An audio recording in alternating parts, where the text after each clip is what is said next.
programa donde descubrimos herramientas para tomar el control de nuestra salud.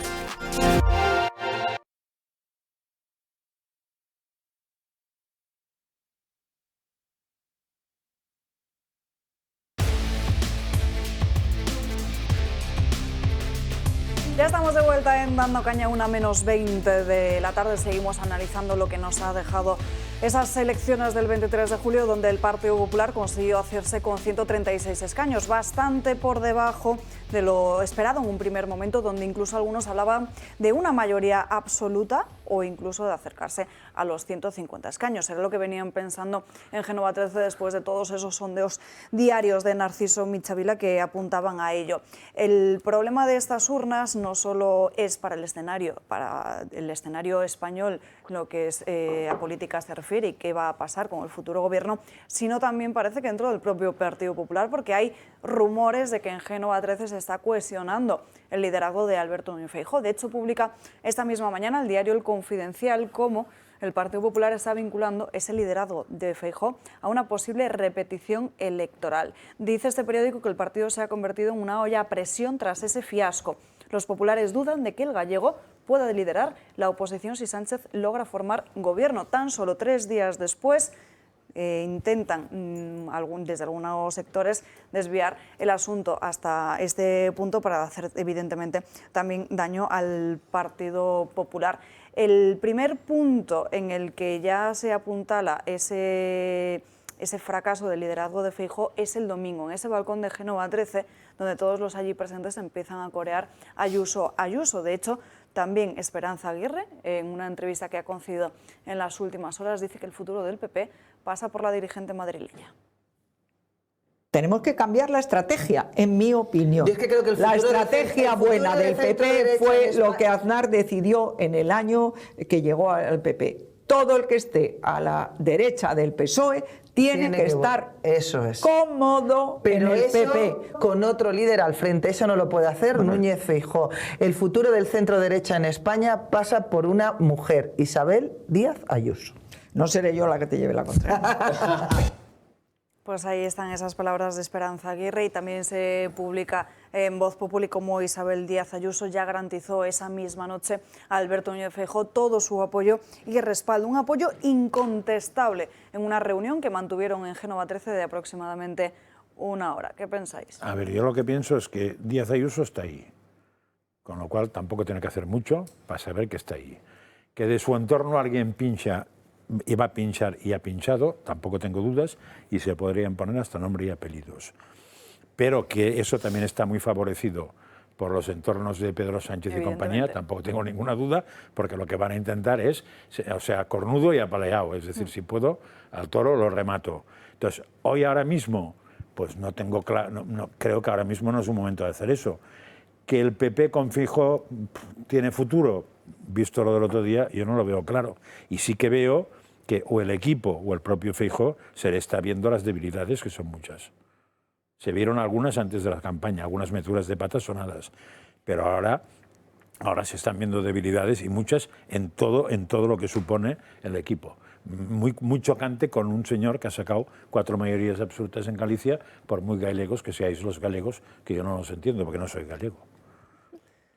Bueno, yo la información que tengo es que es cierto que en Andalucía, en el PP andaluz y en el PP madrileño se considera que Feijóo ha cometido errores, pero que en este momento no hay movimientos internos dentro del Partido Popular para desalojar a Feijóo y colocar a Isabel Díaz Ayuso.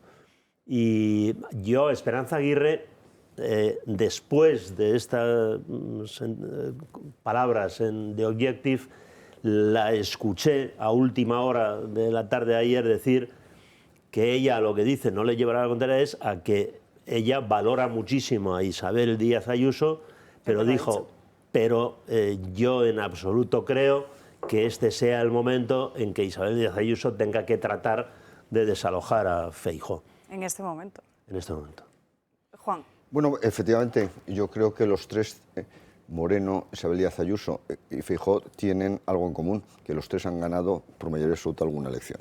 Pero dicho lo cual, Isabel Díaz Ayuso ha respondido de una manera radicalmente contraria a lo que ha hecho Feijóo respecto al trato con el partido Vox, y en ese sentido, pues evidentemente la propia Esperanza está hablando de un trato amable a cualquier partido a tu derecha, que era la idea de Aznar y le fue muy bien. Y luego, por otro lado, hay que tener en cuenta el carácter de Isabel Díaz Ayuso, y muy probablemente no hubiera estado la última semana de la campaña electoral prácticamente desaparecida, sino que hubiera estado precisamente muy activa y tratando de desmentir toda esa campaña que se planteó en contra de Feijóo, tachándole sobre todo de mentiroso por parte de un auténtico mentiroso, de tal manera que yo sí que creo que hay diferencias significativas, y no ahora, sino de cara al futuro, pues probablemente sea una opción bastante realista y con muchas posibilidades de triunfar. ¿Cómo acaba? Y con muchas posibilidades de triunfar. No, eso es como acaba. O sea, eso es como acaba la historia. Hay que ver los plazos. Claro, también hay quien piensa, con muy mala intención, decir, oye, este país va a entrar en pocos meses en un problema de restricción o de recortes salvajes. Que lo haga el que lo ha creado y a ver cómo salimos. Y después, a mí esto también hablo de información que me llega, que quienes podrían estar de acuerdo en el entorno de Isabel Díaz Ayuso en que es el momento de que se vaya Feijóo y que Isabel Díaz Ayuso sea la líder, dice, lo que no tendría mucho sentido es que liderara la oposición una persona que no es diputado en el Congreso. ¿Otra vez? Otra vez. Otra vez lo que ha pasado con... No, y además que para liderar eso tendría que dejar probablemente la presidencia de Madrid. Como hizo Núñez Feijóo. Yo lo que sigo hablando de Madrid, sigo planteándonos ir pensando en la autonomía de Madrid. Bueno, por lo menos sí que es un espacio de libertad en el cual se mueven libremente las personas y las empresas, en el cual se pagan menos impuestos, afortunadamente, que recauda más que otras comunidades autónomas y que es más solidaria, porque siempre habla Cataluña que es la región más solidaria con el resto de España y que ya está harta. Cada catalán transfiere al resto de los españoles 5.600 euros al año, cada madrileño, en este caso, cada madrileño transferimos 6.600 euros al año. De tal manera que evidentemente es un ejemplo a seguir que va a tratar de ser cercenado permanentemente por este gobierno social comunista si no cambia y la situación está complicada. De tal manera que hay que recordar que el propio impuesto sobre grandes fortunas lo que pretendía es ir directamente a la yugular del Estado o la situación fiscal en la Comunidad de Madrid. Bueno, ¿y lo va a conseguir o no? Sí, sí. En fin, comprobaremos qué pasa en el Partido Popular, con ese liderazgo de Alberto Núñez Feijóo. Lo que sí sabemos es cuál ha sido uno de los grandes errores del PP durante esta campaña electoral, el ataque a Vox, llegando incluso a pedir el voto de Podemos para evitar que el partido de Santiago Abascal estuviera en ese futuro gobierno. Esta mañana el presidente de Vox ha concedido su primera entrevista después de las elecciones a OK Diario, donde ha hablado precisamente de esa posición que ha mantenido el equipo de Feijóo en los últimos días y también qué van a hacer con sus votos en una posible sesión de investidura. Quien ha demonizado a Vox junto con la izquierda han sido los medios dependientes de Génova 13. Quien ha confundido a la población con las encuestas ha sido Génova 13. Y quien ha blanqueado al Partido Socialista ofreciéndole un pacto durante esta campaña ha sido Génova 13. No Vox, que ha ido a cada mitin a retratar al gobierno y a decir que con ese gobierno había que mantener distancia infinita y a decir que nuestro modelo era el de la Comunidad Valenciana. ¿Dónde están Vara y los suyos? ¿Dónde están esos diputados socialistas, ese Partido Socialista bueno del que hablaba el señor Feijóo? Si el señor Feijóo es capaz de convencer a un puñado de diputados socialistas y configurar una mayoría, nosotros no vamos a ser un obstáculo para evitar la conformación de un gobierno de destrucción. Lo que está diciendo Santiago Abascal es que si finalmente Alberto Núñez Feijóo puede, evidentemente, provocar que algún diputado socialista se abstenga, pues que Vox no votará en contra en el Congreso de los Diputados. No, yo estoy de acuerdo en que, pero me parece que eso es como pedirle no peras al olmo, sino Al olmo que salgan orangutanes, vamos, en vez de peras. Es decir, si yo los pocos socialistas con los cuales aún tengo contacto, porque realmente es difícil, porque sintiéndolo mucho la gente de izquierda es muy sectaria y te lo corta, o son gente que ha sido, casi todos ya no están en el PSOE. O sea, han tenido problemas en su íter socialista, pero casi todos han votado a Pedro Sánchez, a pesar de ser terriblemente críticos, tan críticos como puedo haber sido yo aquí en público con Pedro Sánchez, pero al final han votado a Pedro Sánchez. La explicación, te dicen, es que no podemos votar a... Y no creas que siempre la palabra es Vox, ¿eh? No, muchas veces no podemos votar al PP. Pero la estrategia de Santiago Abascal parece bastante acertada en un momento en el que evidentemente la formación ha perdido escaños y dice, oye, pues si tú consigues llegar a un acuerdo con la segunda formación más votada, no lo vamos a impedir. Sí, pero de todos modos a eso habría que sumar una autocrítica propia, que igual es mejor que no la hagan de cara afuera, pero sí de cara adentro, de exactamente en qué cosas es normal que dé miedo Vox, y a los que dé miedo, que es normal, porque al que le subvencionan que te la quiten no te da ninguna gracia, pero en qué cosas puedes evitar dar miedo, porque no es una tontería dar miedo, que te aseguro que también las hay, por lo de siempre, porque cuando tienes que explicar mucho una cosa, una de dos, o es que te atacan mucho, que puede ser, pero que te explicas mal también. Juan. Sí, efectivamente, yo creo que aquí clarísimamente ahora está dispuesto a evitar, como sea, un nuevo gobierno de coalición entre la extrema izquierda y la izquierda, de tal manera que a lo mejor se abre una puerta después de escuchar esas palabras, pues que no haya pacto entre el PNV, PP y Vox, que el pacto sea tan solo entre el PNV, PP y Unión del Pueblo Navarro. Con eso no da nada. Y en el momento de la investidura, Vox apoye o incluso... Vale, claro, pero que no esté en el pacto. Claro, pero eso lo dijimos aquí. Acordaos de los pactos, primeros pactos en Andalucía y en Madrid, cuando el PNV se llamaba Ciudadanos. Sí, sí. ¿Y cómo se hacía el pacto? Porque el PP negociaba con unos, por un lado, que no se querían sentar con nosotros, y además lo decían públicamente, con lo cual era un pacto imposible, se sentaba con nosotros y pactaban una cosa que no repugnara a estos, ni a nosotros, ni a los demás allá. Claro, sí, eso sí. Es la única opción que hay. Aprovechar que el PNV teóricamente no quiere ir de la mano de Bildu para esto, pero el PNV tiene elecciones y parece que todo lo que sea pegarse a la derecha les da también quemazón. Un partido de derechas que cuanto más se pegue a Bildu y más asuma el ideario de Bildu, precisamente más votos va a perder, porque tradicionalmente el votante vota a quién, al original. Claro, eso lo tiene que entender. Lo tiene que entender, por eso vamos a ver si nos escucha. ¿Lo entiende? No sé. No, es una cábala, no es información, ni siquiera es opinión. Pero a la vista del discurso de Alberto Núñez Feijóo, y si Feijóo le dice a Sánchez, oye, no pactes con los independentistas, te doy yo los escaños que necesites para ser presidente. Sí, esa es una posibilidad. También sería la posibilidad que se los pidiera al otro, pero el otro suponemos que va a hacer... No, el otro no. Pero antes de esa posibilidad estaríamos en un escenario mucho más favorable por lo que pinta actualmente una repetición electoral donde se confirme esa especie de bipartidismo que ya vimos el pasado domingo, donde tanto Alberto Núñez Feijóo como Pedro Sánchez pudieran verse más beneficiados. Sí, lo que pasa es que yo no tengo claro quién beneficiaría o quién se beneficiaría. Yo creo que esto les da miedo a todos, unas segundas elecciones. También es verdad que diríamos, sería la tercera vez que ocurre. Sí.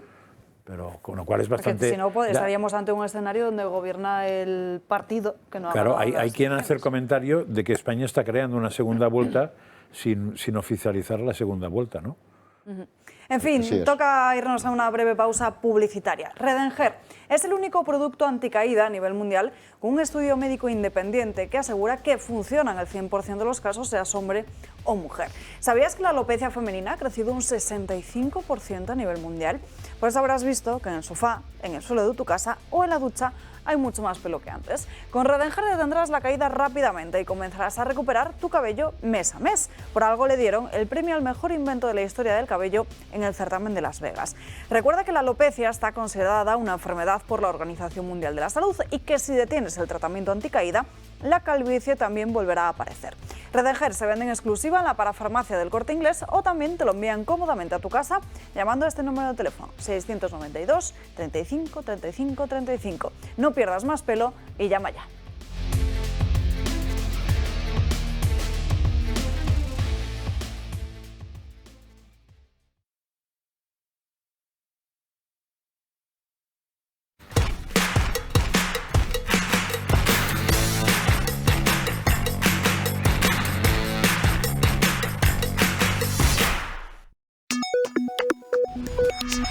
Sigue el pulso de la economía con nosotros cada día, con los mejores expertos, con rigor, con independencia. Verás como aquí lo entiendes todo.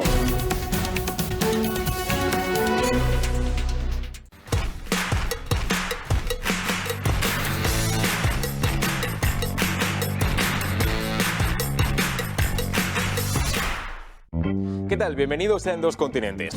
Todo lo que no se cuenta sobre Estados Unidos, lo que no se sabe en Canadá, en Europa y en todo lo que les rodea. Todo lo que sucede de verdad, sin pelos en la lengua, sin miedo y sin censura. En Dos Continentes.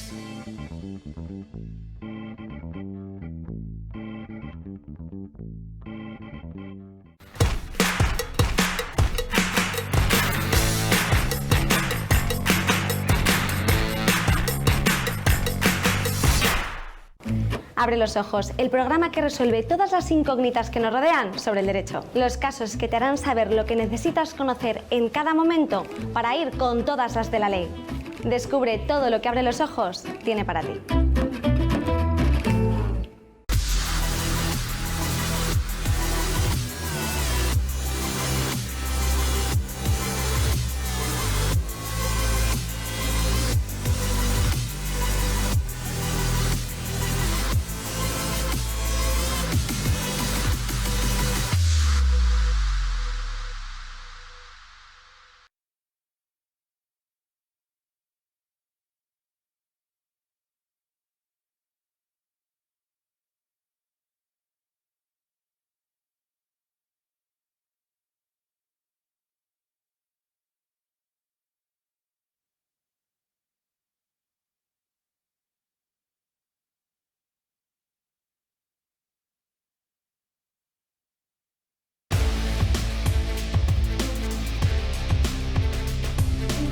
Ya estamos de vuelta en Dando Caña, nos acercamos a la 1:00 de la tarde y vamos ya con las crónicas de Manicomio de Gabriel Serrano. Gaby, muy buenas tardes. Muy buenas tardes, Alba.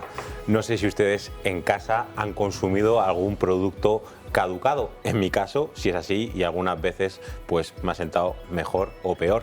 Pues en Reino Unido han decidido quitar la etiqueta de la fecha de caducidad de la leche y de otros productos como las frutas y verduras, siempre que sean marcas propias. Y atención a esto, porque dejan al cliente que él mismo juzgue si está caducado o no oliéndola. Evidentemente esto puede acarrear muchos problemas gastroentéricos y puede tener otras soluciones que a lo mejor la solución esta no es mejor que el problema. En Reino Unido lo que están diciendo es que quieren evitar el desperdicio de estos alimentos. Evidentemente hay otras opciones para que no se tire la comida, como diferentes bancos de alimentos o darlos a la solidaridad. Y algunos clientes están de acuerdo porque dicen, bueno, esto es una mejor solución para que no se desperdicie la comida, y es un tanto arriesgado, ¿no? Porque puedes a lo mejor consumir algo. Evidentemente hay un margen en las fechas, que no, cuando lo pone, pues a lo mejor tienes unos días más o un mes hasta que caduque, pero puede acarrear grandes problemas. Lo que no parece solidario es facilitar productos caducados. Claro. ¿no? O sea, la solución sería que se ajuste la fecha de caducidad a la puñetera realidad, que se ajuste. O sea, lo que es absurdo es tener que tirar un lácteo o fruta que ves que está bien. Con la leche arriesgaría menos, porque te llevas un litrito, hueles y a la basura, hombre. Eso no es un yogurcito. Entonces, ayer, y aprovecho eso, me hizo mucha gracia, bueno, gracias, pero sí, una información que salió del hospital de Fuenlabrada. Salió un hospital como noticia del día de una emisora española, que el hospital de Fuenlabrada había entrado en el programa, no sé cómo se llama, que es el programa en que dona los alimentos a última hora de la noche, que o bien no se han consumido por la gente, y decían que puede ser como un 30% o más, y los alimentos que ni siquiera se han podido cocinar, o sea, que había mucha cantidad de alimentos. Y entonces que lo donaba a un programa que creo que lo vendía más barato o lo regalaba, no lo sé. Y el periodista decía que hay que felicitarse porque gracias a eso ha contribuido el Hospital de Fuenlabrada a bajar el nivel de CO2. Y entonces yo me quedé acojonado y dije, este tío gilipollas, con perdón, porque, hombre, evidentemente si bajas el nivel de CO2, pues tú sabrás cuántos árboles te has cargado. Pero fundamentalmente, y yo me alegraría de eso, porque pueden donar alimentos a gente que no come. Pero vamos a alegrarse por bajar el nivel de CO2, en fin, debe ser, hay que ser de otra. Yo creo que en primer caso hay mucha discrepancia respecto a qué se refiere exactamente la fecha de caducidad, porque en primer lugar en muchas ocasiones se trata del estado óptimo del producto, de tal manera, o el estado estrictamente fresco, de tal manera que se puede consumir en muchos casos, empezando por los yogures, curiosamente, una vez que ha transcurrido el periodo de caducidad. Consumir preferentemente. Por eso, en segundo, pone preferentemente, salvo otros que ponen fecha de caducidad. En segundo lugar, en muchas ocasiones ha dado lugar a equívocos, porque esa fecha de caducidad se supone que solo se mantiene si el producto no ha sido manipulado, no ha sido abierto. Sí, por ejemplo. Si ha sido abierto, caduca muy rápidamente y en cambio esa fecha de caducidad puede dar lugar a equívocos y en algunos casos a intoxicaciones como se ha producido. Y en tercer lugar, es verdad que también muchos, sobre todo en este caso alimentos frescos, manifiestan clarísimamente su estado de revista, y nunca mejor dicho. Y muchas veces ni siquiera le ganan a fecha de caducidad.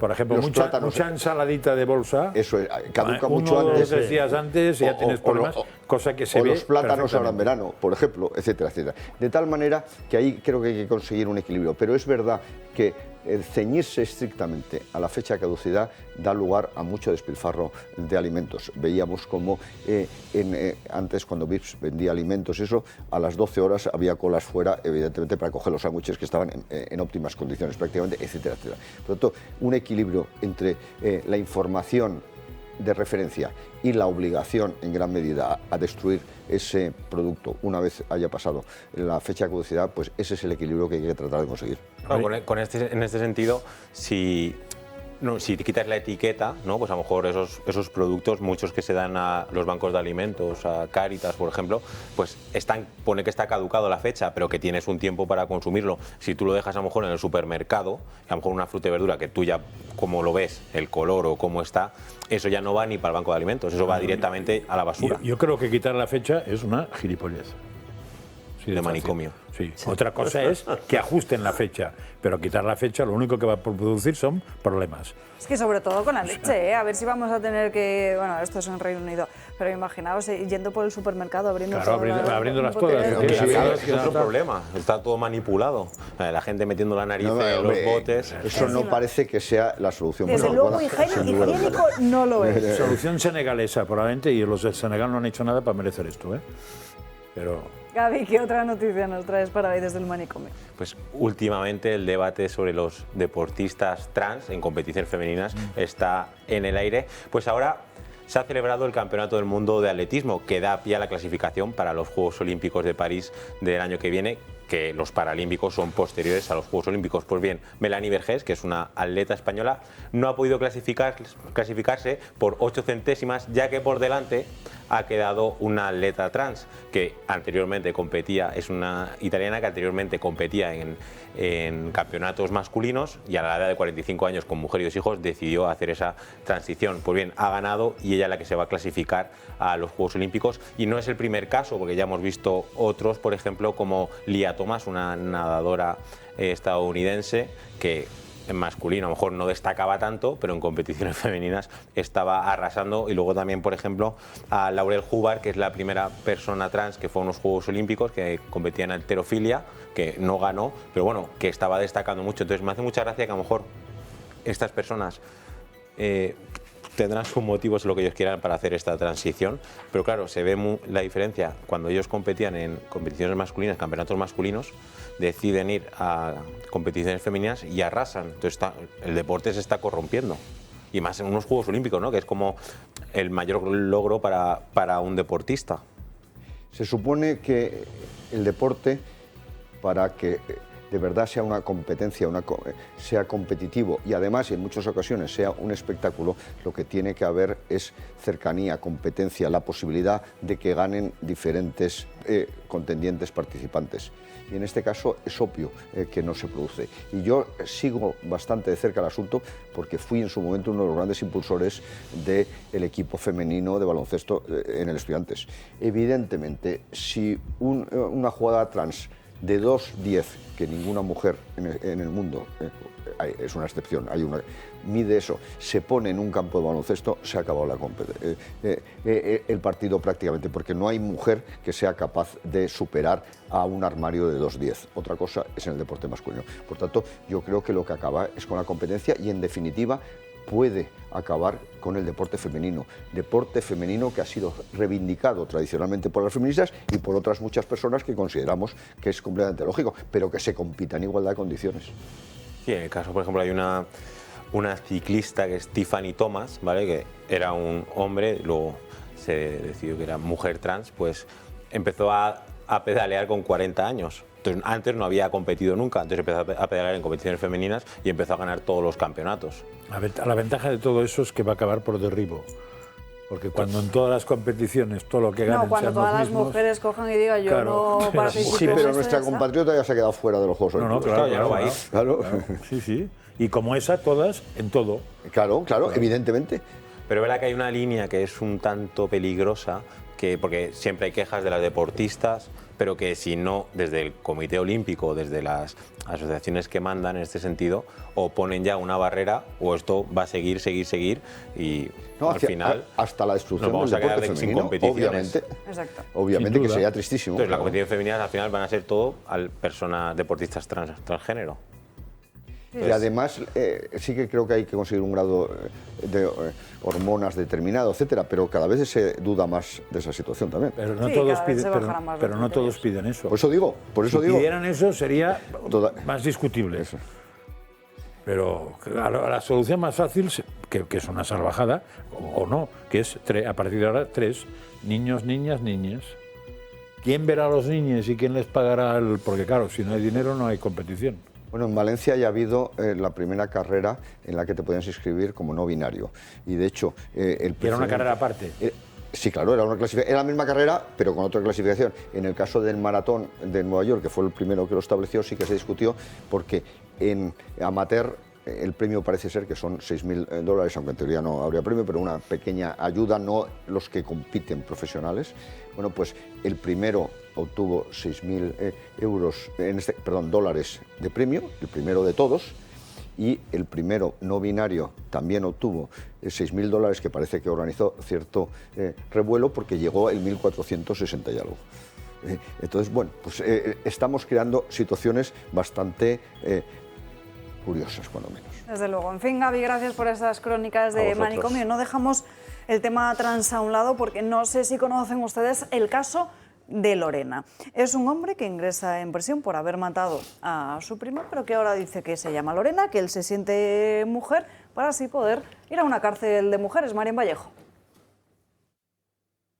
Así es, Alba. La ley trans ha sido muy comentada por las polémicas que la rodean. Ministras como Irene Montero o Ione Belarra intentaron defender su aprobación y aseguraron que no iba en contra de la mujer. Sin embargo, un último caso parece desmontar todos los argumentos y se llama Lorena Robaina, antes conocido como Jonathan de Jesús, el cual lleva tiempo asegurando que se siente una mujer. Sobre él recae una pena de 38 años de prisión impuesta por el Tribunal Supremo por el asesinato en el año 2018 de su prima. Ya el pasado 28 de febrero, el director de esta prisión en Canarias firmó una orden interna para que todo el mundo la llamase Lorena. Tuviese una celda individual sin compartirla con ningún preso de sexo masculino y solo es cachado por funcionarias mujeres. Ahora pide que se traslade a una cárcel femenina porque él se siente mujer. Algo que abre un limbo porque la ley trans no recoge qué tipo de procedimiento seguir en este tipo de situaciones. Alba. Gracias, María. En este caso es gravísimo porque al final vemos que no solo preocupa la cuestión del deporte, que al final era algo en lo que hacía hincapié solo una parte de la política, sino que va más allá y que podemos ver como muchas cárceles de mujeres empiezan a llenarse de este tipo de delincuentes, ya no solo por el hecho de de que puedan tener X beneficios, que al final en una cárcel de mujeres pueden tener más beneficios que en uno de hombres, sino porque al final estamos metiendo a un lobo en un corral de ovejas. Sí, yo preguntando el otro día a gente que se mueve en algún mundo así interesante, me decía, por el tema del deporte es muy peligroso para las mujeres, por el tema de las cárceles no sufráis, porque cuando entren igual salen por piernas. Quiero decir que las mujeres que están en la cárcel no suelen ser de lo más candorosas y, ¿cómo se llama esto?, que acepten cualquier cosa, ¿eh? No, efectivamente. Igual... Puede salir por patas. Igual... Bueno, pero ojo, que en Estados Unidos hemos visto también cómo ha pasado un caso similar y luego han sido violadas. Pero igual cuando oigan la voz de que pueden ser violadas, deciden que usan el sistema de cárcel americano. Lo que es sorprendente... Que te forran a guarrazos y tú mismo pides corriendo que te pasen a otra cárcel. Lo que es sorprendente es que la calificación del delito y, por tanto, la pena que se impone dependa del sexo y del sexo que manifiestes en cada momento del sentimiento, porque obviamente hay un incentivo perverso aquí clarísimo. Este señor lo que ha visto es que la única posibilidad que tiene de reducir significativamente su pena y de encontrar en mejores condiciones es sentirse mujer. Bueno, hay un documento del Ministerio de Interior que publicaba hace unos días el digital OK Diario en su portada, que precisamente hacía referencia a este caso. No sé, compañeros, si podemos ver precisamente cómo Interior promete a un hombre ir a una cárcel de mujeres. Únicamente se hablaba del fenotipo femenino. Lo sacaba en exclusiva el digital de Eduardo Inda y dice que pueden permanecer en departamentos de varones mientras no haya una mayor progresión hacia el fenotipo femenino. Eso sí, no se explica en ningún momento qué es eso del fenotipo femenino. Melchor. Sí, no, creo que es un problema serio. Un disparate más de los muchos que estamos viendo, ¿no? Y en relación con las cárceles, el tema de las cárceles que a mí me interesa mucho y que conozco, creo que este no es el mayor problema. Ahora mismo, por ejemplo, en las prisiones españolas hay un problema gravísimo porque no hay médicos. La mayoría de las prisiones no tienen médico, tienen alguna enfermera, y después se está viendo problemas en algunas prisiones por el aumento que ha habido de mujeres funcionarias y en prisiones masculinas, no femeninas, en las que hay una mayoría de funcionarias que tienen problemas, especialmente en módulos conflictivos, cuando tienen que intervenir, cuando hay una pelea, un conflicto y tal, pues tienen problemas. Esto de poner mucha mujer funcionaria, que no lo ha pensado, en una cárcel masculina, digo, para que darle un premio. Pues es así, y después en las que ni incluso no se pide ni un nivel de estatura, entonces te encuentras... sí, te encuentras vendida. Sí. Nunca mejor dicho. Nunca mejor dicho, ¿no? Sí. Eso. Pues nada, En fin. felicidades al cerebrito que en aras a la igualdad ha pensado en semejante idiotez. Desde luego. Perdón. En fin, fíjense en el último gasto millonario que ha dejado Irene Montero. Salía publicado en el Boletín Oficial del Estado: 50 millones de euros en pulseras telemáticas para violadores y maltratadores tras el fracaso de su política. Ahí aparecen 45.000 millones de euros que están sin ningún tipo de impuestos y que luego, como saben, ascendería a casi los 50. Se describe la licitación, que es el servicio integral de seguimiento por medios telemáticos del cumplimiento de las medidas cautelares y penas de prohibición de aproximación en materia de género. Parece que esto es lo último que podrá hacer Irene Montero al frente del Ministerio de Igualdad en esta legislatura, después del desastre de la ley del sí es sí. Francas.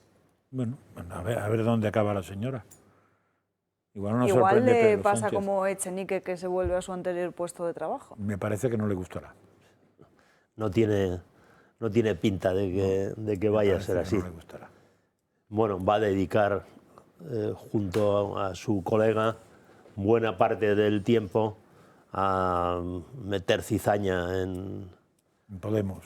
no, en Sumar, vamos. Sí. En Sumar. En Podemos lo tienen controlado. Bueno, precisamente hoy publicaba El Confidencial como Pablo Iglesias ya estaría intentando hacer un grupo propio dentro de Sumar. Pero si os parece, vamos a hacer un repaso de las purgas de Podemos, ahora que hay tanta polémica con Yolanda Díaz y con Sumar, y con los movimientos que está llevando a cabo Pablo Iglesias. No tenemos tiempo, Alba, ¿eh? Cuchillos, purgas internas. Formar parte de Podemos significa cuidarse las espaldas. Desde que nace el proyecto, centenares de dirigentes han sido purgados o invitados a marcharse ante la furia de Pablo Iglesias. La lucha Díaz-Montero es solo la punta del iceberg, pero decapitar a compañeros, porque así lo quería la cúpula, ha sido la tónica general en el partido. El primero fue Juan Carlos Monedero, forzado a dimitir por el sector errejonista tras las críticas por los pagos chavistas. Tras él vino Luis Alegre, que dejó el partido después de que, de nuevo, los errejonistas intentasen sacarle de la Secretaría General de Madrid. Carolina Vescanza también dejó el partido en 2017 tras criticar el acercamiento con los independentistas. Incluso hubo lugar para desengaños amorosos, como pasó con Tania Sánchez tras su ruptura con Pablo Iglesias. Pero la guerra más sonada fue precisamente entre Iglesias y su mano derecha, Íñigo Errejón, que culminó con Vista Alegre 2. Errejón pasó de ver al líder todopoderoso, en sus propias palabras, como un hermano mayor, a sentir auténtico rechazo físico cuando tenía que ir a la sede de la formación. Las elecciones europeas de 2014 fueron el inicio de lo que llama el caudillismo podemita, que provocó que años después las marcas Más Madrid y Más País le comiesen la tostada. Algo tendrá que ver que Errejón no se llevase bien precisamente con Irene Montero, con la que iba de la mano a las reuniones como portavoz del grupo parlamentario a modo de menor tutelado. La salida de Errejón desencadenó también otro río de sangre. Kichi Teresa Rodríguez, Ramón Espinar, Xavier Domènech. La tiranía sistemática en Podemos no quería a los mínimamente críticos y al final ellos tampoco querían estar allí. Pero ¿en qué momento aparece Yolanda Díaz y cómo llega a invisibilizar a Montero? En realidad fue la actual candidata de Sumar quien fichó primero a Pablo Iglesias como asesor y lo hizo en 2012, antes del nacimiento del partido que llegaba para asaltar los cielos. Entonces formaba parte de Alternativa Galega de Esquerda, formación que allanó el terreno a las confluencias de Podemos con grupos nacionalistas. Díaz venía del Partido Comunista, de haber sido la única candidata mujer a la Xunta en 2009 y de la coalición En Marea, coalición formada por Podemos y más agrupaciones que triunfaron en las elecciones municipales de 2015. Todas juntas se integraron en el grupo parlamentario de Podemos, apoyada por Iglesias incluso durante la polémica de sus asesores con pornografía infantil. El ex vicepresidente la considera ahora una traidora. En estos momentos la lucha está en pleno auge. Díaz se separa de Montero y del macho alfa, dice que es independiente y Podemos está que trina. El papel de Belarra, fundamental en esta nueva etapa como representante de Iglesias. Desde luego, la historia de Podemos puede servir de inspiración para la próxima entrega de Puñales por la espalda. Y en esa entrega de puñales por la espalda parece que esos 5 diputados de Podemos que han sido escogidos en las elecciones del pasado domingo pueden ser decisivos. También pondrán sus condiciones encima de la mesa y parece que exigen al menos un ministro morado. O sea, que puede ser Irene Montero. Puede ser. Estaría bien, ¿no? No, y después ya... Irene Montero no, porque no ha sido... No, pero da igual, para ser ministro, para ser ministro no hace falta. No, y después... Pablo Iglesias ya ha dicho que en caso de repetición de elecciones le van a exigir primarias a Yolanda. Hombre, aquí hay dos cosas. Se constata precisamente una tradición comunista, que es precisamente purgar a cualquiera que esté en contra o que manifieste libertad de expresión, que curiosamente es un término que no se cae de la boca jamás, lo de la libertad de expresión, y no lo permiten bajo ningún concepto. Las purgas, y si no, Archipiélago Gulat, que yo recomiendo a alguien que se lo vuelva a repetir porque, y lo vuelva a leer o lo lea por vez primera, porque mucha gente no sabe de lo que estamos hablando. Pues eso de la Plaza Roja, cuando había el desfile y salía todo el Politburó, todo el mundo miraba quién estaba y quién no estaba, porque ahí... Bueno, eso lo vimos no hace mucho con los chinos, ¿no? Bueno, ha desaparecido, ha desaparecido el ministro de Exteriores, que ha desaparecido. De Rusia, no, pero los chinos, ¿os acordáis? Luego hablaremos de China. El último congreso, resulta que el presidente de China lo levantan y lo sacan, Sí, ¿no? sí, sí. Efectivamente. O sea, que Luego no hay nos que ir contará muy Sandro lejos. Meco qué es lo que está pasando en China y por Así qué es. ha desaparecido luego el ministro de Exteriores. Pero estas personas lo que estamos vimos ayer fue el último Consejo de Ministros antes de irnos de verano, también el primero después de las elecciones. Tampoco compareció en ese Consejo de Ministros Ione Belarra y ella, la hasta ahora ministra de Derechos Sociales, Irene Montero, lanzaron su propio vídeo a través de las redes sociales para colgarse la medalla. Queda mucho por hacer, pero hemos dado un auténtico impulso para mejorar la vida de la gente de nuestro país. Hemos avanzado como nunca en leyes feministas como la ley Solo sí es sí o la nueva ley del aborto y hemos aumentado a niveles históricos los presupuestos en la lucha contra las violencias machistas. Además, hemos aprobado la Ley Trans y de Derechos LGTBI, que nos coloca como referencia internacional de la protección de los derechos LGTBI. Hoy, 24 de julio, la Asamblea General de Naciones Unidas ha adoptado una resolución a través de la cual declara el Día Internacional de los Cuidados. Este es un paso más para que en todo el mundo avancemos en la garantía del derecho a cuidar y a ser cuidado. Por eso estamos muy orgullosas de esta decisión de Naciones Unidas que, junto al Gobierno de México, la Alianza por los Cuidados, ONU Mujeres y decenas de países comprometidos con estas transformaciones, España ha sido un país impulsor de esta iniciativa a través del Ministerio de Igualdad. Claro, decís que Irene Montero puede ser ministra, pero también está Ione Belarra, que ha jugado a dos bandas. Quien decida Pablo Iglesias. Sí, veremos qué pasa. El Mundo publica además cuáles serían las exigencias de Sumar, las exigencias de Yolanda Díaz para poder pactar con el Partido Socialista. Estaríamos hablando de la herencia universal y del control de los alquileres. Juan. Pues efectivamente, dos medidas absolutamente absurdas y contraproducentes. La primera, se nos echaba la culpa a los liberales de haber hecho esa propuesta, nada más lejos. Ese señor Piketty, al que se le ocurre este asunto, que es nuevamente un proceso de redistribución de renta. A unos lo quitamos y se lo damos a los otros, de una manera absolutamente, además, discrecional y sin un objetivo concreto. Por tanto, es una propuesta absurda. Y el asunto de los alquileres, que es más realista, porque ya se está aplicando, es enormemente contraproducente. Se está viendo que penaliza al que más necesita una vivienda de alquiler, que normalmente suele ser el que tiene menor poder adquisitivo. Como consecuencia de ese control de los alquileres, de la subida de los alquileres y como consecuencia de esos beneficios que no se van a eliminar si siguen gobernando a los ocupas, solo en el primer semestre del año se han retirado del mercado casi el 40% de la oferta de viviendas de alquiler, que además han pasado a sernos que no se alquilen, sino que ahora son turísticas porque se les había olvidado, son de estancia previa a un año, etcétera, etcétera. De tal manera que eso que está provocando que no hay viviendas de alquiler, eso que está generando que están subiendo mucho los alquileres la primera vez, es decir, cuando vas a alquilar, de tal manera que ha penalizado clarísimamente esa ley, como ocurrió en el sí es sí, en la ley del sí es sí, que penaliza a las mujeres, pues en este caso penaliza clarísimamente al que requiere de verdad y necesita una vivienda de alquiler. Y además, al que de verdad ha hecho un gran esfuerzo para comprarse una vivienda y puede ver esa vivienda ocupada en cualquier momento, porque insisto, en una Constitución, y no me hartaré de decirlo, que hasta ahora afortunadamente se supone que defiende la propiedad privada, yo no entiendo lo que es una vivienda vacía. No, sí, Tú precisamente estás perdido con la búsqueda me está de pasando eso, vamos. Pues ¿qué te voy a estoy contar? buscando piso y no hay puñetera manera. Primero, porque no hay viviendas en alquiler casi. Claro. Y segundo, porque las han puesto unos precios, vamos, te quedas asombrado de la birria que te ofrecen al precio que te ofrecen.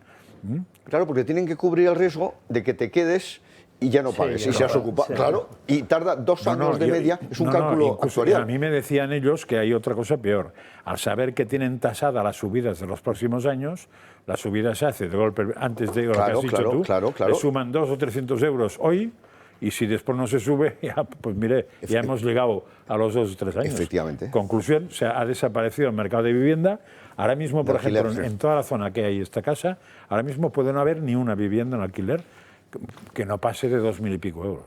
Pues llámales a ver si te orientan. Y la otra cosa que afecta mucho, aunque no es directo, pero es indirecto, es el tema de la ocupación. Absolutamente. Este gobierno, si algo tiene malo, es que va a favor de los ocupas. Y eso es una cosa que la nueva ley te lo dice todo el mundo. No, es que no es indirecto, es que es solamente directo. No. Es que tú puedes además alquilar una vivienda y dejar de pagar a los 2 meses y convertirte en ocupa, y tardarán más de 2 años en desocuparte. Y además tiene la obligación el propietario de la vivienda de estar pagándote los servicios, los suministros, efectivamente. Sí. Es abracalabrante. Sí, sí. Nos vamos a ir en breve a una pausa de publicidad, pero antes, si os parece, vamos a hacer un pequeño repaso de la cuestión que comentábamos antes, de cómo el Partido Popular y Vox habían enfocado mal la campaña electoral, porque ya hay quien está hablando o quien está pidiendo dimisiones en esos partidos.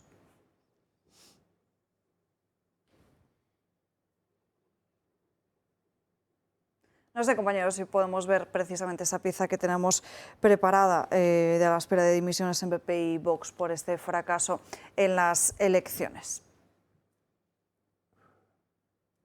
Pues cambiamos de asunto, entonces nos vamos ya así a página económica y tardamos bastante más en irnos a publicidad.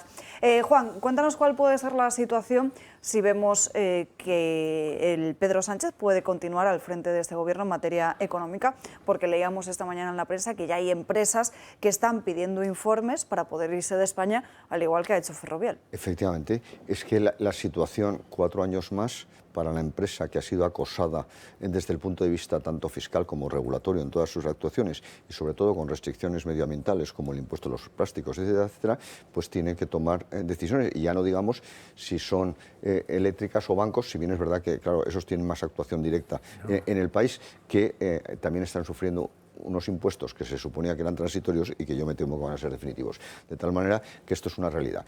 Que empresas españolas puedan seguir el camino de, en este caso, de Ferrovial, como hicieron más de 6.000 empresas catalanas que abandonaron precisamente Cataluña, algunas tan emblemáticas como Caixa o Aguas de Barcelona, etc. Y en segundo lugar, lo que sí que se está percibiendo ya es que algunos proyectos de inversión extranjera muy importantes que estaban previstos que vinieran a España, en este momento cuando menos están en stand-by. Y ya no digamos aquellas empresas que también estaban volviendo a mirar a España por suponían que se iba a producir un cambio de gobierno y un cambio sustancial en la ley de la vivienda, fondos que se dedican precisamente a construir parques para alquiler de viviendas, etcétera, que también estaban atentos a ese posible cambio y que en este momento están bastante preocupados. Por tanto, en cualquier caso, ya la situación que estamos viviendo de incertidumbre está retrayendo clarísimamente la inversión extranjera, pero también la nacional, como estamos viendo, porque muchos nacionales están viendo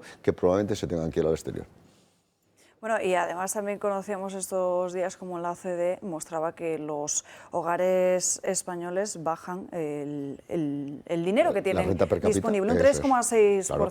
Bueno, es que la situación de la economía española, y lo hemos comentado en varias ocasiones, no es nada boyante, sino todo lo contrario. Hoy se está sacando en todos los medios que el Fondo Monetario Internacional ha revisado al alza el crecimiento de la economía española para este año, del 1,5 al 2,5. Es decir, un punto menos que la economía mundial, pero en cualquier caso, ¿qué significa?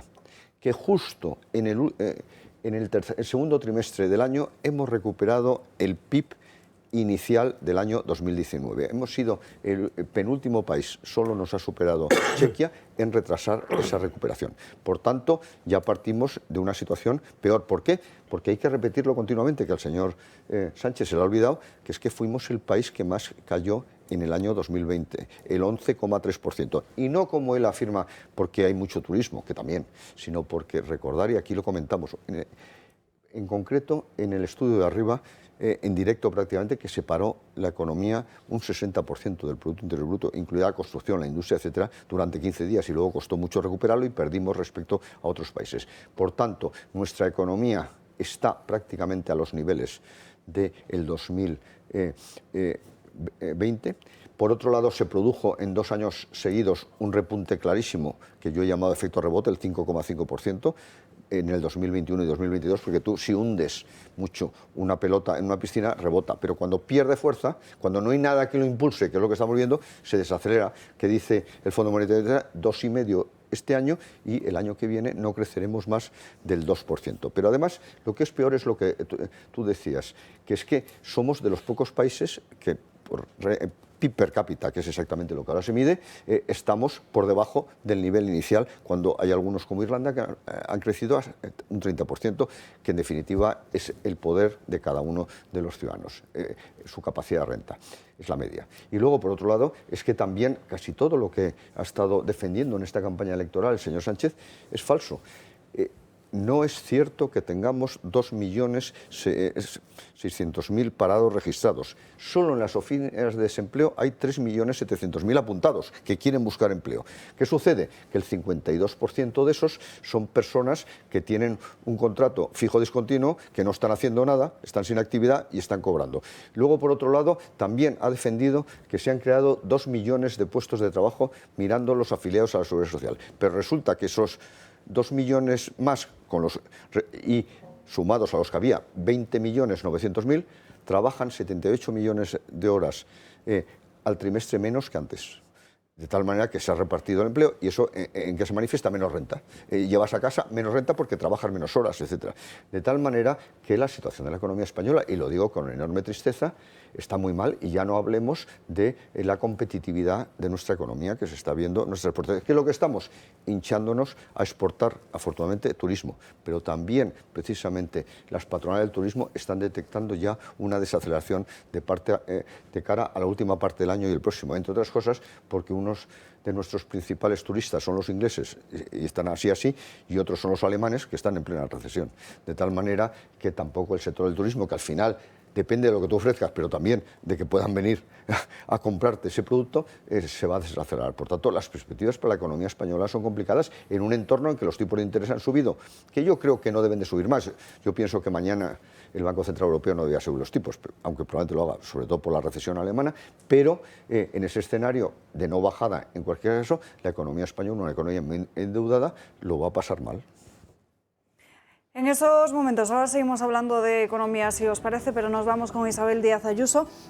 Intervención tras la celebración de la Junta Directiva Autonómica, en la que acaba de asegurar que han hablado en la reunión previa y también en la reunión del partido a nivel nacional, que Feijóo cuenta con todo el respaldo del Partido Popular de la Comunidad de Madrid y que ella va a intentar frenar cualquier ley que atente contra España. Además, dice que Feijóo tiene el mandato de las urnas y también, además, ha asegurado que Zapatero y Sánchez buscan que los populares nunca vuelvan a gobernar. Escuchamos a Díaz Ayuso. Con Otegi y Madrid, porque Madrid es como la corona, los símbolos y la transición, aquello que es de todos y nos da unidad como nación. Pero Madrid es la España con ganas y que siempre está aquí cuando más se le necesita.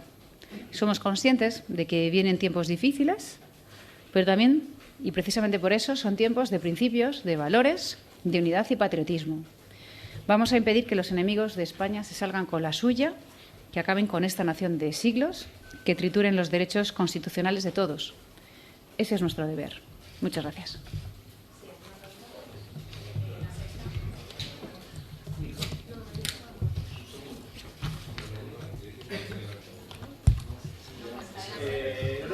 Presidenta, yo quiero preguntarle en primer lugar, ¿cómo valora que el partido, que Núñez Feijóo ahora sí tiende la mano y considere que ese es un partido de Estado al que debe recabar su apoyo para investir el presidente, cuando precisamente ha denunciado que el Partido Socialista es un partido sanchista con el que no se puede pactar bajo ningún conceptos? En segundo lugar, también quiero preguntarle sobre las últimas palabras de Esperanza Aguirre, diciendo que el futuro del PP pasa por usted, y dejando abierta una puerta a que usted pudiera ser la que lidere el Partido Popular de cara a llegar al gobierno de la nación.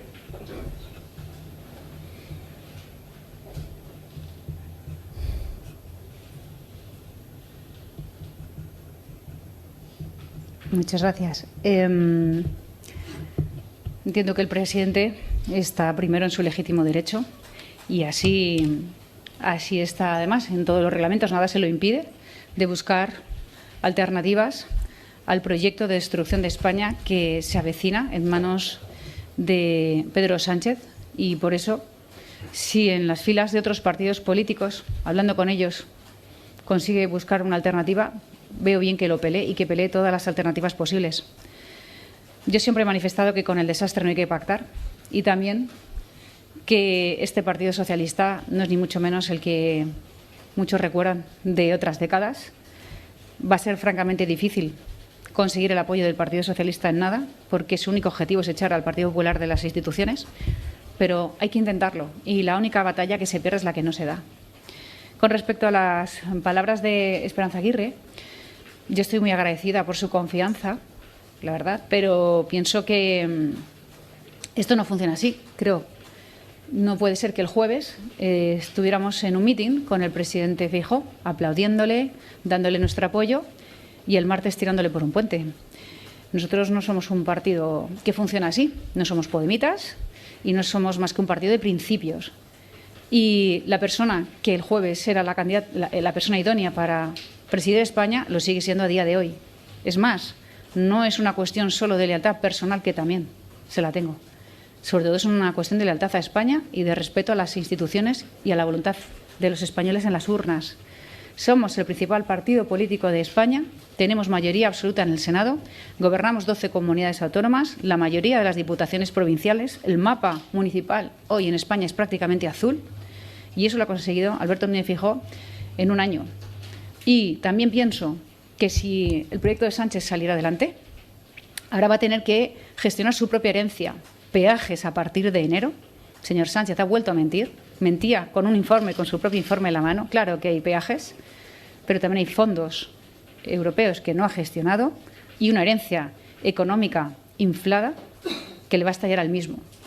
Con estos enemigos que solo piensan en la independencia del País Vasco, de Cataluña y, por supuesto, la anexión de Navarra, que sabemos la hoja de ruta de ruptura que llevan, lo que desde luego hace falta es que el partido mayoritario y quien lo encabeza estén unidos, estén fuertes, estén trabajando y a la altura de estos momentos difíciles. Y nosotros, desde las distintas comunidades autónomas, al servicio de España, para que pronto se recupere el sentido común y, sobre todo, para que la inmensa mayoría de los españoles que están hoy profundamente decepcionados con lo que está sucediendo no pierdan la esperanza, todo lo contrario, que crean en España, que crean en los españoles y en la firmeza de nuestras instituciones.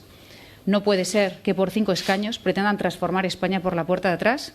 Desde luego vamos a estar aquí para dar todas las batallas y por eso Núñez Feijóo es la persona que tiene que seguir trabajando en ello.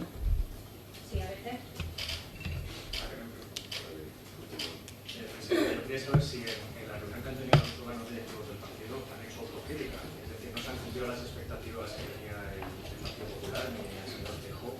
¿Qué ha pasado exactamente? ¿Qué han hecho mal? Por otro lado, yo le quería preguntar también por la relación con Vox. ¿Cómo tiene que ser? Porque se ha hablado mucho, se está hablando mucho en el partido, si se tiene que normalizar esa relación, si se ha demonizado demasiado este partido, ¿cuál es su posición exactamente?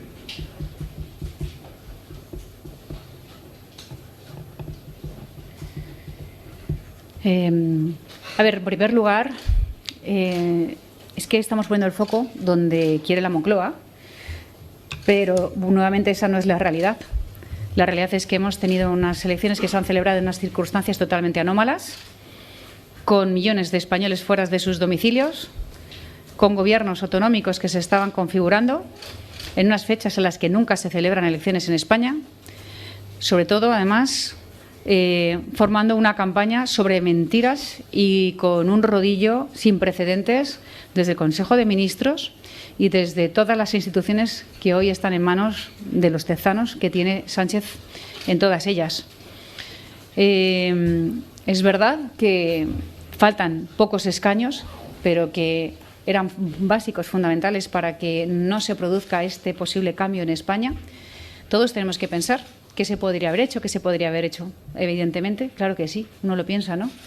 Pero batallar con este proyecto es cada vez más difícil porque unos jugamos con las cartas sobre la mesa y con la normalidad de siempre, de cualquier partido político, y el proyecto de Sánchez va por otro lado, va con mentiras. ¿Ustedes han oído durante estas semanas de campaña decir que iban a pactar lo que están ya pactando nuevamente en Navarra, o no han visto que lo han dejado aparcado porque lo importante era Vox si respiraba o miraba al PP o el PP a Vox? ¿Ustedes han oído lo de los peajes como yo? Pedro juró con el documento en la mano que no iba a poner peajes. Lo han oído también, ya que no han escuchado en ningún momento todo lo que está sucediendo con Puigdemont y todo lo que va a suceder en estas semanas. Es que así es muy complicado, desde luego, estar haciendo una campaña. Vox y el PP, desde luego, tienen, como el resto de los partidos, que queremos una España unida. Tenemos que analizar qué podemos aportar cada uno. Yo siempre he sido la teoría de ser el mejor Partido Popular para que su base electoral esté en su casa, y creo que se ha demostrado que funciona cuando se trabaja así en Madrid. Y también Vox tiene que analizar muchas cosas que han sucedido, ¿no? Según Vox, había que eliminar el Senado y había que eliminar las comunidades autónomas. ¿Y qué sería hoy de España si no estuvieran estas instituciones?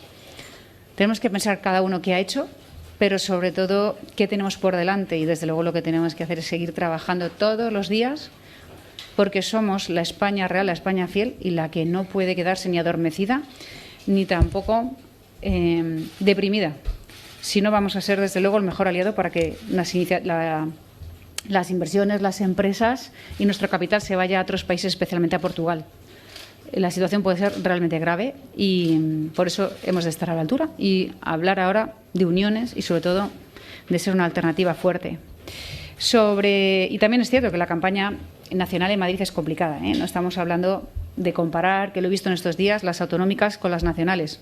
Hay que comparar las generales consigo mismas, porque es aquí donde se presentan los líderes de todos los partidos. Hemos ganado 500.000 de votos con respecto a las anteriores, sacamos casi otro 1.000.000 de votos al Partido Socialista en Madrid. Bueno, y en definitiva, somos el partido mayoritario de esta región al servicio de todos, y eso es con lo que nos quedamos, y desde luego que hay que seguir trabajando cada día. No sé si le he contestado. Buenos días, presidenta. ¿Se ha referido a Feijóo como todavía la persona idónea para encabezar el gobierno de España? Me gustaría saber si lo seguiría. Así que esa rueda de prensa de Isabel Díaz Ayuso, la presidenta de la Comunidad de Madrid, ha sido bastante clara al responder sobre ese cuestionamiento del liderazgo de Alberto Núñez Feijóo en referencia con esos votos que había obtenido el Partido Popular en la Comunidad de Madrid, porque en las autonómicas había recibido muchísimos más votos, tan solo en la comunidad que en estas pasadas generales, y hace una llamada a la unión, se da a entender, aunque no ha sido de manera explícita, a esa unión entre Partido Popular y Vox para poder desterrar a Pedro Sánchez del Palacio de la Moncloa, y también una crítica a esa gestión de los fondos europeos y a ese sistema de peajes que tantas veces ha negado Pedro Sánchez, pero que luego en un último momento aseguró que estaban negociando con Bruselas para no tener que implantar. Sí, efectivamente, es que estamos... antes decíamos que el futuro de España está en manos de una persona en busca y captura, y nunca mejor dicho, y en otro caso, además, tenemos a un presidente que miente sistemáticamente y que, por tanto, no puedes prever cuál va a ser el escenario en el que te vas a mover. Efectivamente, es que es imprevisible. Entonces, lo que es muy sorprendente, y en mi caso considero que es muy triste, es que España no penalice la mentira. En el caso anglosajón, en la cultura anglosajona, precisamente lo que se penaliza fundamentalmente es el mentir. Estamos ante un mentiroso compulsivo que continuamente cambia, como él dice, de opinión, y por tanto que no sabemos a qué atenernos. Y la penúltima fue el asunto de los peajes. Evidentemente hay un programa de consolidación fiscal que tenía que venir sobre todo a través de la reducción del gasto y no del aumento de los ingresos, en el que se incluía este proceso, porque hay que tener en cuenta que parece ser que hay un déficit aproximado de 8.000 millones de euros para restaurar las autovías, en este caso las carreteras de alta capacidad, como técnicamente se llaman, y que la solución era hacer algo similar a Portugal. Pero evidentemente eso, que puede tener hasta su lógica, tendría que ser a costa de bajar otros impuestos, el de hidrocarburos, desaparecer el de circulación, etc. Lo que ocurre es que va a ser al final una tasa sobre el resto de los impuestos. Y sobre todo que hay muchas fórmulas de hacerlo, seguramente escogerán la peor porque suele ser habitual, a la peor me refiero para el ciudadano, pero sobre todo lo que es infumable es la mentira de, habiendo firmado esto, decir que no, la Comisión Europea te dice que es que sí, tú sigues diciendo que no y toda la prensa del entorno aplaude la idea de que no. Entonces, esto es lo que es insólito, o sea, pero bueno, eso se trabaja, ¿eh? Es decir, si quieres tener a favor la prensa, se trabaja con subvenciones, que las pagamos todos, y si quieres tener a favor o no tener en contra lo de que te llamen mentiroso, lo que hemos contado de Goebbels, ¿no? Es cuestión de pillar al contrincante, que tampoco fue una mentira flagrante, porque lo que dijo es que había subido con respecto al IPC, habían subido siempre, pero no con respecto al IPC. Y fijaos que en el tema de las pensiones fue brutal, porque todo el foco fue que no habían subido siempre con el IPC, y el foco no fue que Sánchez había votado para congelarlas. Congelar pensiones Con en lo el año cual es alucinante. O sea, ante una capacidad de movimiento mediático así, sí que no tienes mucho Pero es que futuro, tampoco nadie dijo nada, claro, los medios presentes, que el día que se convocaron las elecciones generales se elevó, se multiplicó por 3 precisamente el paquete destinado a la ayuda a la prensa, curiosamente, y se subió a 430 millones. Y claro, los paniaguados no dijeron nada, evidentemente. ¿Qué van a decir? Ahora, no, coincido con lo que se ha dicho. Creo que el PP debiera de abandonar ya y olvidarse, porque ha repetido ahora, hemos escuchado a Isabel Díaz Ayuso, es decir, no se convocan elecciones en verano. Dice, bueno, el señor Alberto Núñez Feijóo convocó en Galicia unas elecciones en verano, por lo tanto, ese es un argumento que debieran ya olvidarse de ello, porque si no le van a sacar... minimizar el error. Claro. Y además ya han pasado las elecciones, o sea, ya quejarte de que te las han convocado en verano, pues no haber ido, ¿qué me cuenta? En fin, vamos a dejar y este después asunto. que la participación no ha sido tan baja. No ha sido tan baja. Incluso ha sido más alta que más alta que otras, ¿eh?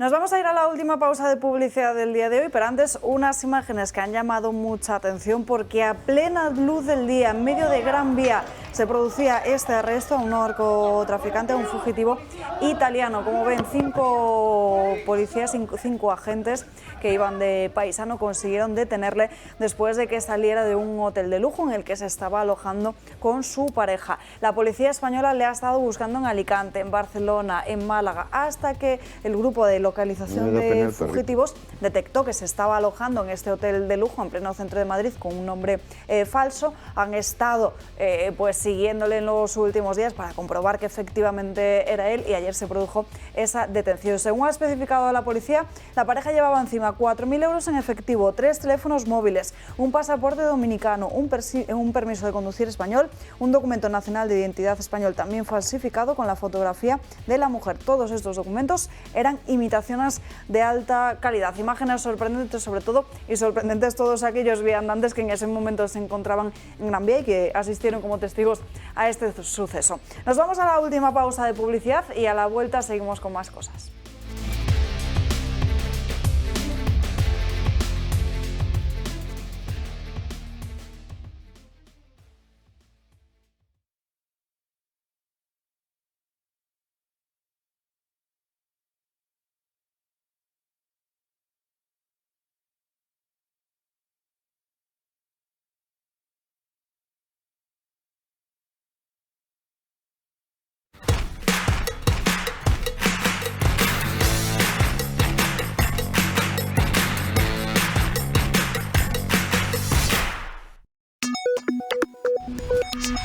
Sigue el pulso de la economía con nosotros cada día, con los mejores expertos, con rigor, con independencia. Verás como aquí lo entiendes todo.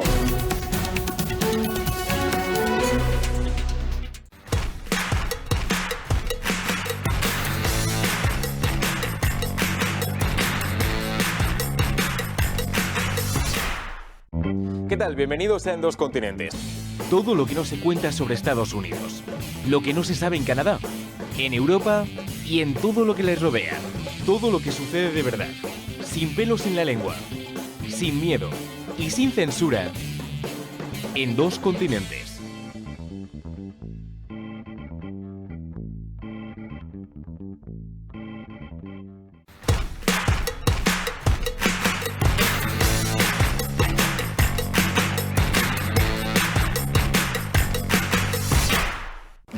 Abre los ojos, el programa que resuelve todas las incógnitas que nos rodean sobre el derecho. Los casos que te harán saber lo que necesitas conocer en cada momento para ir con todas las de la ley.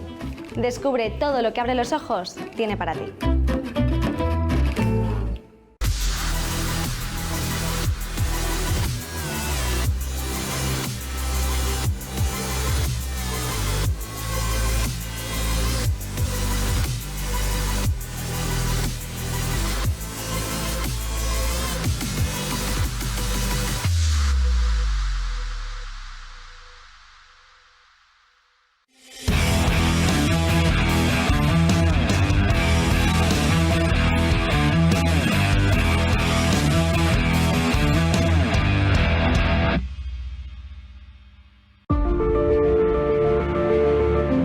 amantes de la lectura y de la literatura en todos sus géneros, ficción, no ficción, también los clásicos, están invitados a la biblioteca, el programa en el que conversamos sobre libros con sus autores o con los especialistas que mejor conocen su propuesta. En la biblioteca ofrecemos un diálogo en torno a los temas de fondo de los libros que abordamos.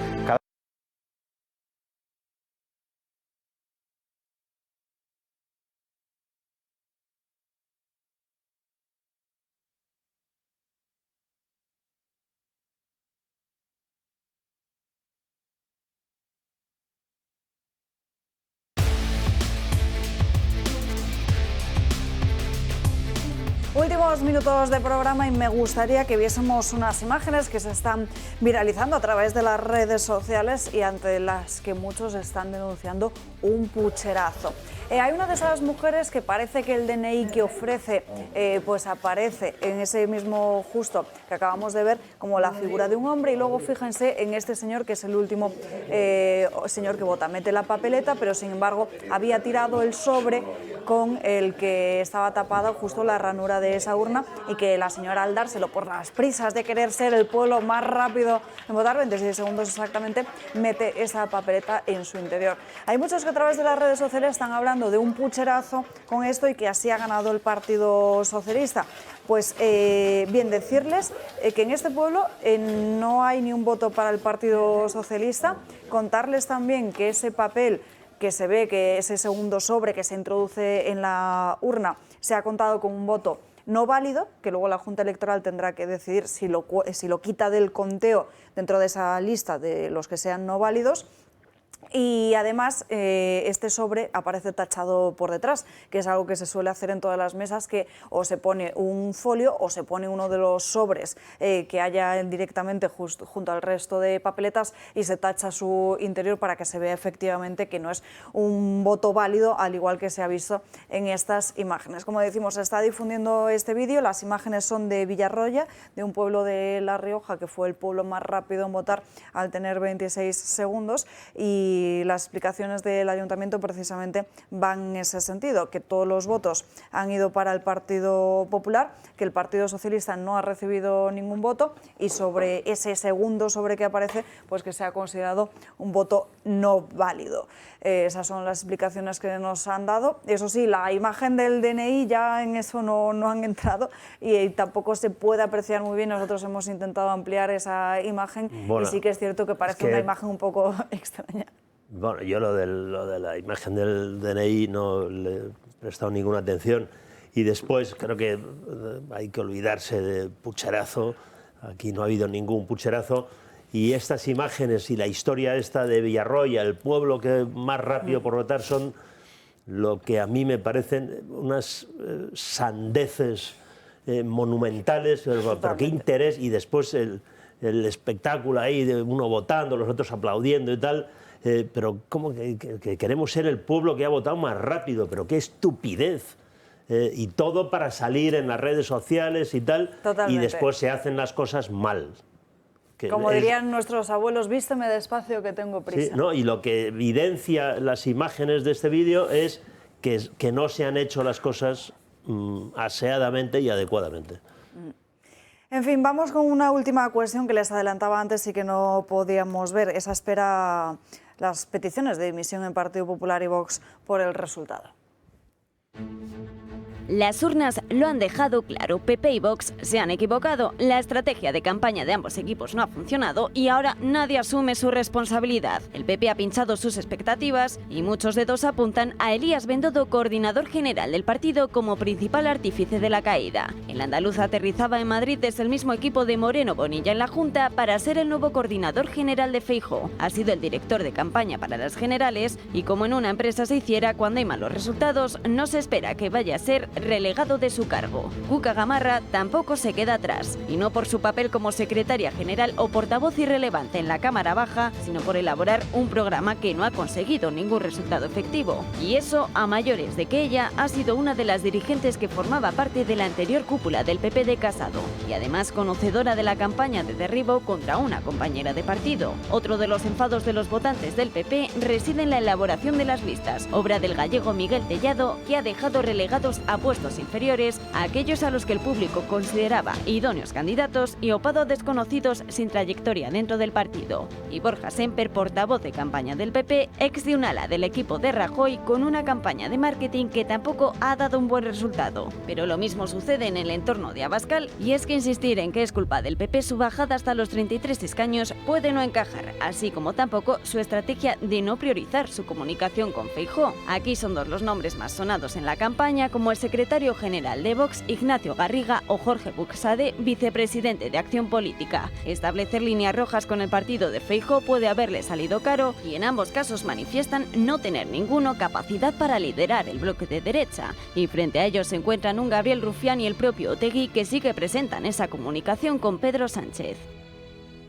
Y las encuestas, que es uno de los grandes males de los que siempre hablamos en campaña, que en estas elecciones además ha sido de traca, a razón de 6 o 7 encuestas diarias estamos hablando. Sí, pero bueno, pero echar la culpa a las encuestas son lo que son. Totalmente. A mí me parece que ha habido un... Pero se crean expectativas y al final sabemos cómo los partidos políticos también modifican su campaña electoral, organizan más, menos mítines, también dan diferentes entrevistas en función muchas veces de los mismos sondeos. Pero los partidos tienen sus propias encuestas, sus propios trackings, y tendrán que plantearse, si no han sido fiables, que se han equivocado de empresa. Ellos sabrán lo que hacen, pero si no son fiables... Porque una cosa es lo que se nos publica para el resto de inmortales y otra cosa es lo que tienen ellos. En lo que se publica el medio influye, pero en lo que tienen ellos, en teoría, no influye el medio, influyen ellos.